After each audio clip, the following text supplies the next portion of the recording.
Yes, welcome back. My next guest has expressed interest in running the country, like I told you at the beginning, but his own mantra is to build a nation.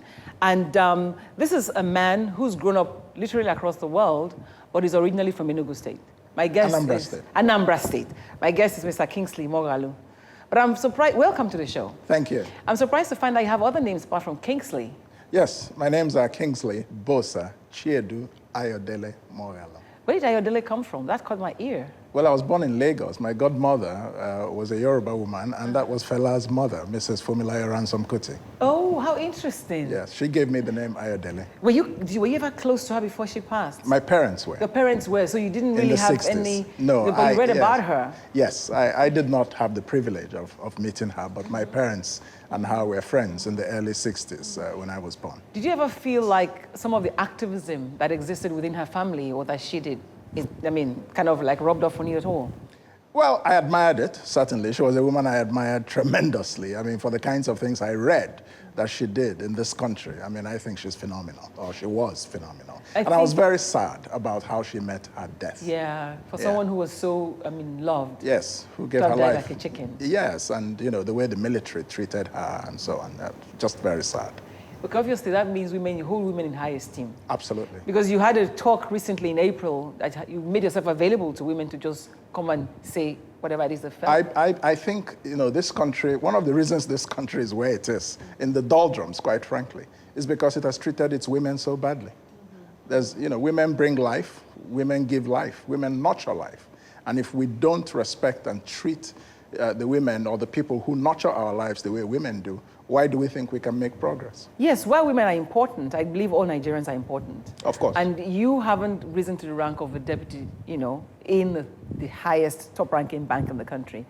You turn around now after some kind of sabbatical, because I've not seen you for a while. You say, look, I want to rule Nigeria. What's driving you? I don't want to rule Nigeria. Yes. Nigeria is currently being ruled, and that's why we're poor. I want to lead Nigeria. There's a big difference between leading and ruling. Ruling is arrogant. It looks down on those that are led.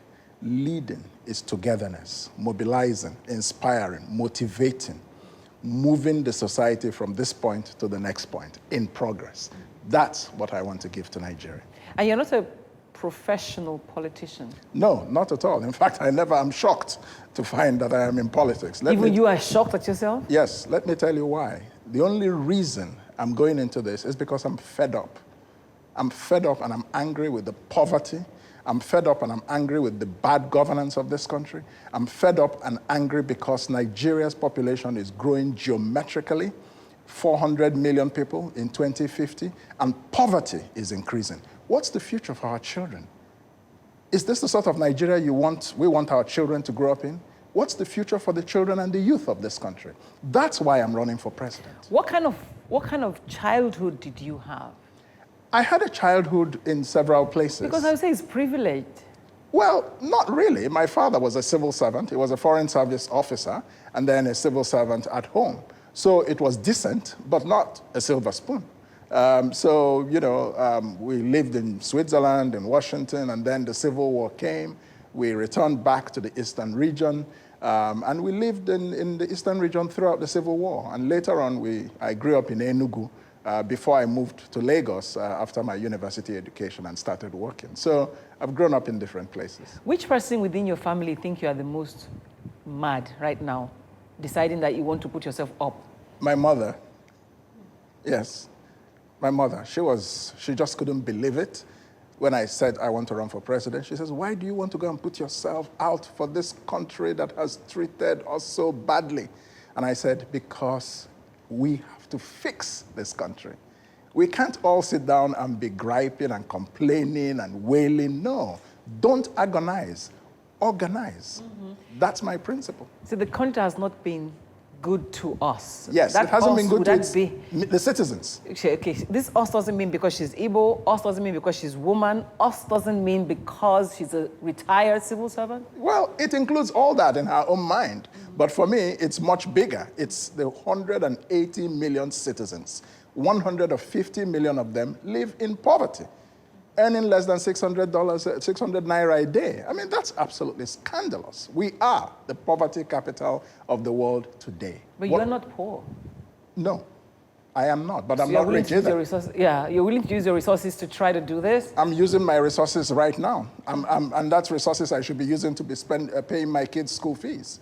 But I love Nigeria enough to make that sacrifice. Tell me I'm what not a money bag. What is it about loving Nigeria? What is that absent ingredient? How would you define a love for country? Love of country means understanding that you are a citizen. You're part of something bigger than yourself, and that you have to do everything within your power to make that thing that is bigger than yourself successful. At whatever level? At every level. And when everybody succeeds, you succeed. So it's not about just yourself. I've always grown up thinking about things bigger than myself. Are you from a large family? Not very large. We were 5 siblings, yes. I mean, but my father was a public servant, so naturally I had a consciousness of public service. And, you know, it's not surprising that I ended up in public life. One of the, at least, most prominent public positions you've taken is the deputy governor of the central bank. Well, many people know me as a deputy governor of the central bank from 2009 to 2014.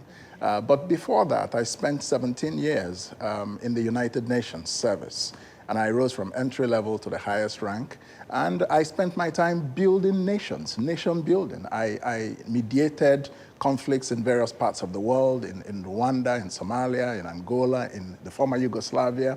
So I am very conscious about how to reconstruct broken nations, how to build a nation. Mm-hmm. And Nigeria is a broken nation today. What were you able to achieve while you were in the central bank? Did you have challenges that you think now that you probably, you know, if you, that you think we should know about? Oh, yes. I mean, we had a lot of challenges when we were at the central bank, and yet we achieved phenomenal outcomes in the central bank.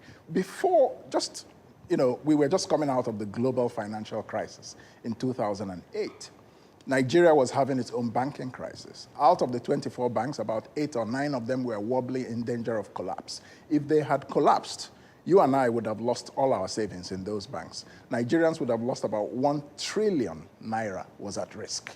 What did we do? We made a decision. Governor Lamido Sanusi, myself, and other colleagues in the Committee of Governors. We sat down and said, look, no Nigerian will lose 1 kobo. Unlike the failed bank crisis in the 90s, it's not going to happen again. We will do whatever it takes to make sure that depositors' funds are not lost because of the greed of bankers who are playing kalo-kalo with depositors' funds. So we stabilized the banks. That's number 1. And we carried out several reforms. We recovered a lot of money that banks were charging citizens in excess funds, excess bank charges. My department, the directorate I was heading, for example, we recovered 14 billion naira while I was deputy governor. Back to your accounts. Mm-hmm. That's just wrong charges that banks were levying on their customers. Okay, well, for me, it's more important for me to know the kind of person that you are. Yes. So fine, your service was worthy. I want you to tell me what you think is Nigeria's biggest problem. From your personal perspective, is it greed? You talk about the greed of bankers, for example. Is it greed among the elites or among the locals? Is it corruption? Or is it over-religionization of our nation? What is it? All these things are symptoms of what the real problem is. Yes, the real problem is how we think. Nigeria does not have a world view. They don't have a way of looking at the world and a national ambition for us to prosper in the world as a country.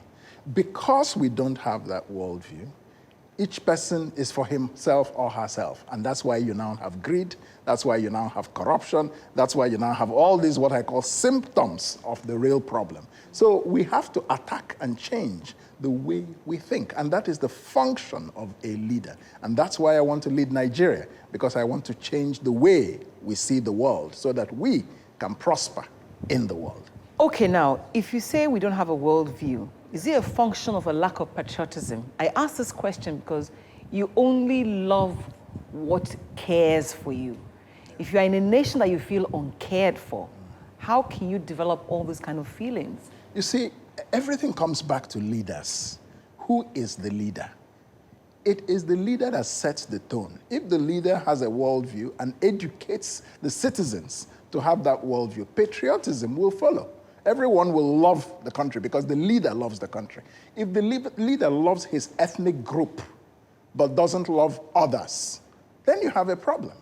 If the leader loves money but doesn't love the poor citizens who should be taken care of by government policy, that's a problem. So everything goes back to the leadership. And when you have leaders who don't have a philosophical worldview, who don't have an ambition on behalf of others that they are leading, they only have ambitions for themselves, or they have ambitions for their religion, or they have ambitions for their ethnic group. That's why Nigeria is a very poor country today. And unless and until we get a leader who rises above religion, rises above tribe, rises above money, we will never be great. Thank you very much for being on the show. What I take away from talking to both of you is a simple fact that it's the love of the nation that's driving you, and with the right leader, we'll go far. Yes. Let's hope that we elect the right leader. Thank you very much for being on the show. And thank you for watching. This has been Seriously Speaking, and happy Democracy Day in advance. See you next week. Good. What were you saying? Go sit down. What were you saying? Okay, they are done, right? Yeah. You guys think we should do that panel? I think so too. Okay, let's go. I certainly think so. 20 minutes. I didn't promote it, but I will surprise people.